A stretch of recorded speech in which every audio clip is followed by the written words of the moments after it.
Canadá es un país que es percibido como un lugar ideal para vivir, estudiar y trabajar. Siendo un país tan grande como extensa su historia, hoy vamos a repasar un poquito del pasado de este bello país. Para hablar de esto hay que remontarnos en el pasado, pero mucho al pasado. Estamos hablando de la última glaciación, que ocurrió aproximadamente entre el 100.000 y el 10.000 a.C. Durante este periodo se vio favorecida la migración tanto de animales como de seres humanos por la congelación del mar en el estrecho de Bering, que le permitió cruzar a los hombres primitivos hacia el continente americano. Y Canadá, debido a la cercanía con la zona del estrecho de Bering, con la zona de Alaska, fue de los primeros lugares en ser poblados.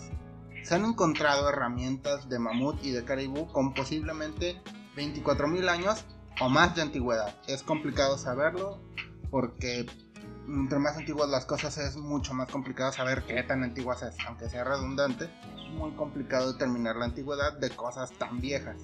Estas herramientas de huesos de mamut y caribú fueron encontrados en Bluefish, en Yukon. Y bueno, pues hay mucha gente que piensa que por ser un territorio relativamente, o más bien es un territorio cercano al círculo polar ártico, tiene poco que ofrecer, pero hay muchas cosas a los cuales a los humanos antiguos y a los cuales a los pobladores se les permite explotar, como pueden ser animales de caza, sus pieles, sus carnes, su grasa, mucha madera, y posteriormente en el futuro se pudieron explotar cosas como los minerales, tales como el oro, o productos fósiles como el petróleo. Entonces es una zona muy rica, aunque de principio no lo parezca. Ahora, siguiendo con la historia de Canadá, vamos a hablar de los Dorset, o más bien de los pre-Dorset. Este término es muy ambiguo y se tiene que utilizar con mucho cuidado, ya que es un comodín para referirse a todos los pobladores que llegaron antes de los Dorset. Es una mezcla tan diversa que es complicado, y debido a su antigüedad es todavía más complicado estudiarlo. Entonces, por lo tal se utiliza este término comodín, aunque muchas veces es incorrecto. Ahora, hablando de los Dorset como tal, estos pobladores se establecieron en la zona de Alaska y Canadá aproximadamente entre el 3500 y el 500 a.C. Puede ser un poquito más, por lo que ya les dije de la antigüedad. Pero hablemos de los Dorset como tal. Los Dorset fueron una de las culturas paleoesquimales que habitaron la zona de Alaska, Canadá y Groenlandia desde aproximadamente el 3500 o 4500 a.C. y el 500 después de Cristo. Los Dorset son catalogados como una etnia, una cultura mucho más alta y formida que los Thule, que estos son los antecedentes de los Inuit. Sin embargo, fueron desplazados por estos últimos. La razón es que los Thule desarrollaron más tecnología y era más compleja, es decir, los Dorset eran un poquito más primitivos en cuanto al desarrollo de sus herramientas, mientras que los Thule habían desarrollado arpones dobles, habían desarrollado arco y flecha, habían desarrollado embarcaciones más complejas y, lo más importante, trineos tirados por perros, cosa que los Dorset no habían podido desarrollar. Esto provocó su desplazamiento y posterior extinción de la cultura hacia el 1500 de nuestra era. Pero hablando de los Thule son los antepasados de los Inuit, el grupo nativo más numeroso de Canadá. Los Thule llegaron desde Siberia hacia Alaska aproximadamente en el año 500 después de Cristo y a Canadá en el año 1000 después de Cristo. Sin embargo, pues ya les digo, tenemos que ver estas fechas como orientativas más que como algo preciso. Evolucionando en este proceso la cultura Inuit que conocemos actualmente con el estereotipo de esquimales, aunque realmente los esquimales son un grupo de muchas etnias, de muchas culturas distintas entre sí. La más popular y la más numerosa de todas son los Inuit, pero no quiere decir que sean las únicas.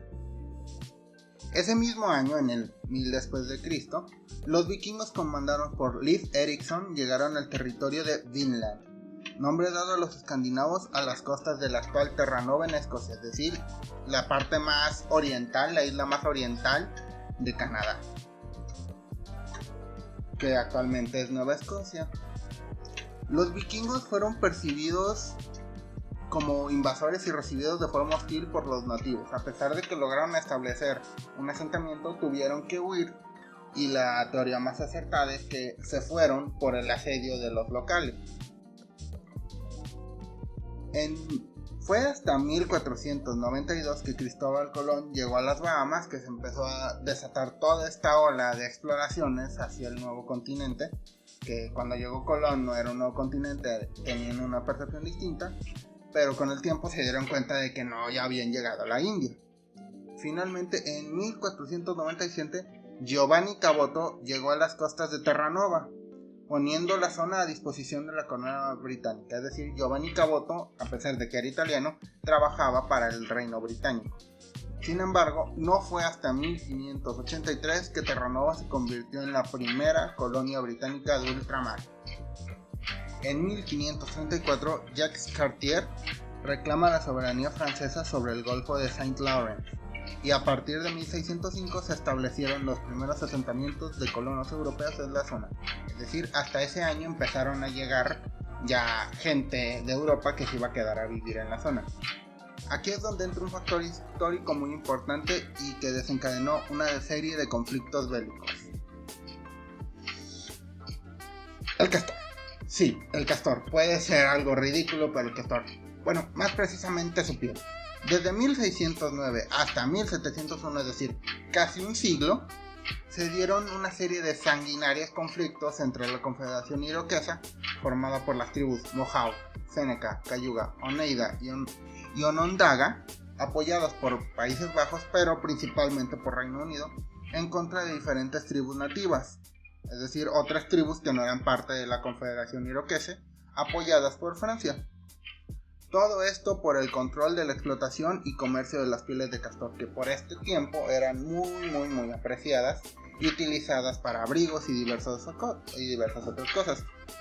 Paralelamente, es decir, al mismo tiempo, en Europa las tensiones entre las potencias degeneraron en la Guerra de los 9 Años, con el fin de frenar la expansión francesa por el viejo continente y, en parte, en las colonias.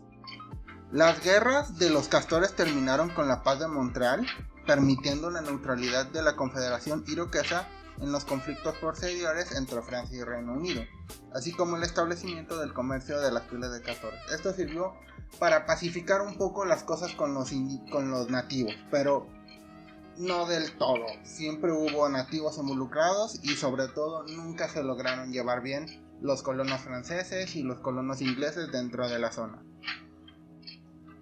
Francia e Inglaterra seguían llevándose como perros y gatos por el control de las colonias en Norteamérica, generando en una serie de conflictos paralelos a las guerras europeas de la época, las guerras franco-indias.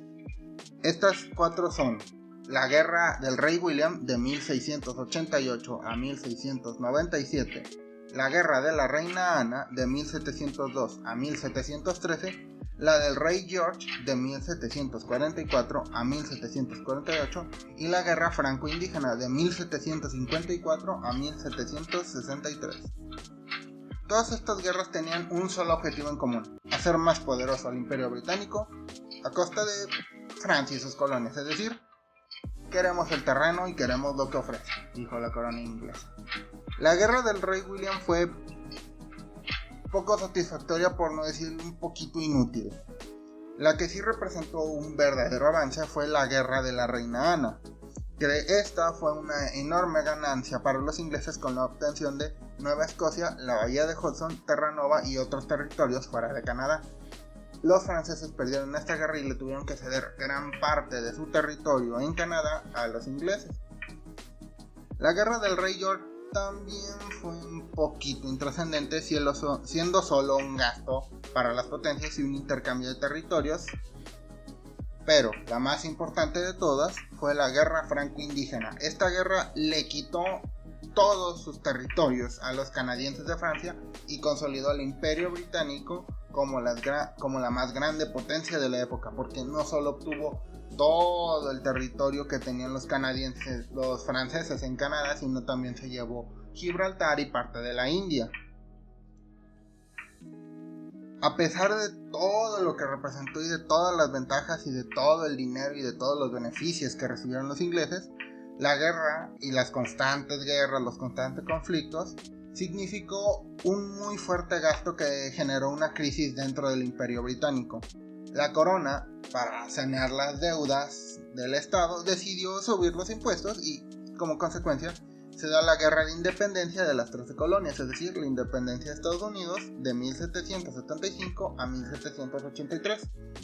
¿Qué provocó esto en Canadá? Bueno, pues que muchos partidarios de la corona inglesa que vivían en las colonias de Estados Unidos se mudaron a Canadá. Ahora, en 1812 los Estados Unidos inician una guerra para la conquista de Canadá. Estados Unidos intentando invadir un territorio para anexarlo. Esto ya lo había visto antes. Bueno, como sea, la guerra fue sumamente infructífera para los estadounidenses, ya que no consiguieron conquistar por su propia mano ningún territorio de la Canadá británica, y solo derivó en una administración conjunta de la zona de Oregon entre los Estados Unidos y Reino Unido. Dicho territorio se dividió entre los dos gobiernos, es decir, parte del territorio de Oregon se quedó en Canadá y parte del territorio de Oregon se quedó en Estados Unidos. Por eso es que hay un estado de Oregon en Estados Unidos. Debido al estallido de la explotación maderera en Canadá, es decir, la explotación de los pinos, que cabe aclarar, crecen muy rápidamente en la zona de Canadá, se empezó a aumentar a sobremanera la migración que recibían principalmente de Europa, y también derivado de la fiebre del oro, se empezaron a mudar y empezaron a migrar muchos estadounidenses con el fin de obtener riquezas por parte de estas explotaciones. Esto generó muchas revueltas dentro del territorio, ya que es un territorio enorme y cada una de las regiones autónomas buscaba tener un poco más de libertad dentro del gobierno.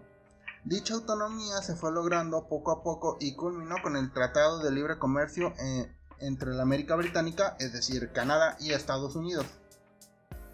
En 1867 se crea la Confederación Canadiense, una unión compuesta por las provincias de Quebec, Ontario, Nueva Escocia y Nueva Brunswick, las colonias británicas de Norteamérica, por ese entonces.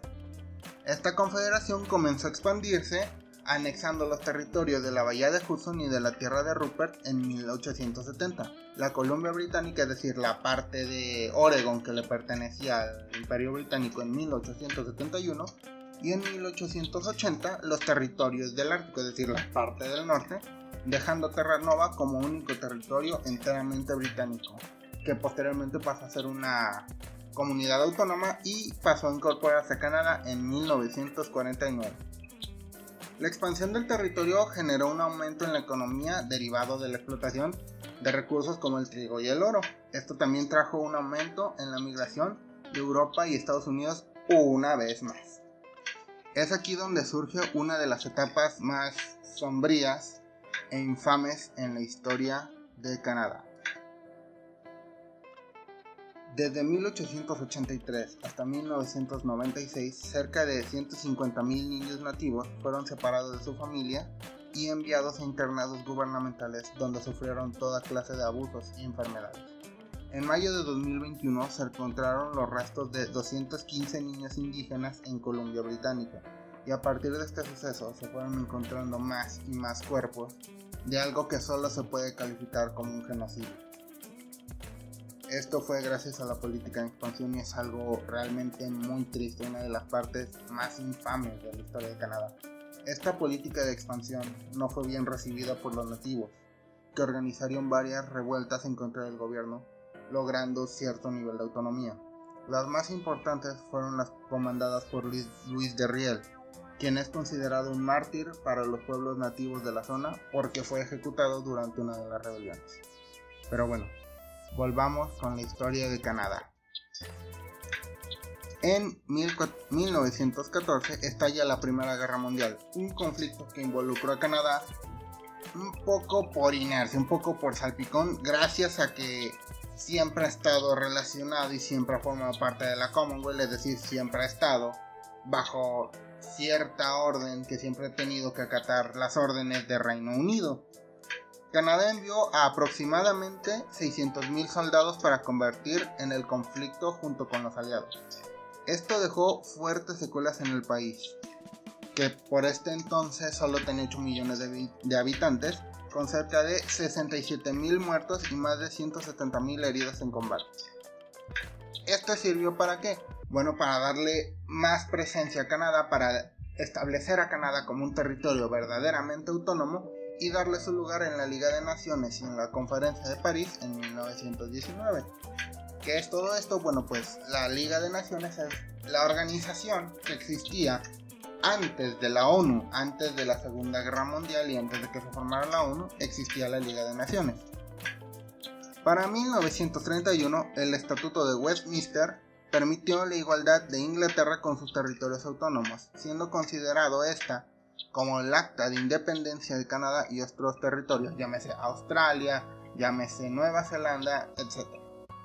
A pesar de la crisis económica de 1929, Canadá declara la guerra a las potencias del eje casi a la par del Imperio Británico. Una semanita ahí hubo de descanso para que no pareciera que se habían obligados por el Reino Unido, que se vio muy obvio. El papel del país fue muy importante, aunque no se hable de ello, en el desembarco de Normandía, realizando el asalto a las playas de Juno el 6 de junio de 1944. Además, logró liberar al territorio que actualmente conocemos como Bélgica y apoyar a Estados Unidos en el frente del Pacífico. Dato curioso, muchos prisioneros de guerra alemanes, muchos excomandantes muchos exsoldados nazis fueron enviados a prisiones en Canadá y muchos de ellos se quedaron en el país gracias al buen trato y a la libertad que se les había dado en dichas prisiones. Podían jugar fútbol, podían trabajar dentro de ellas, inclusive podían salir de las prisiones. Había tanta confianza y había tan buen trato hacia los alemanes que no lo percibían como una prisión, sino más bien era una especie de reformación de lo que fueron los criminales de guerra alemanes. Durante la Guerra Fría, Canadá se une a la OTAN y apoya a los Estados Unidos en diversas guerras. Sin embargo, cierto sector de la izquierda obtiene un fuerte arraigo en la parte francesa de Canadá, es decir, la parte de Quebec, buscando la independencia de dicha zona por activa y por pasiva. A pesar de la represión y que dicho movimiento con tintes izquierdistas se extinguió por ahí de los años 70, dicho sentimiento independentista sigue siendo algo que existe y sigue permeando dentro de mucha gente en la zona de Quebec, a tal grado que mucha gente prefiere hablar francés y respeta más la bandera de Quebec que la bandera de Canadá. En las últimas décadas, Canadá se ha convertido, una vez más, en un fuerte centro de migración extranjera, gracias a su fuerte economía, sus políticas de bienestar, sus altos salarios y su gran calidad educativa.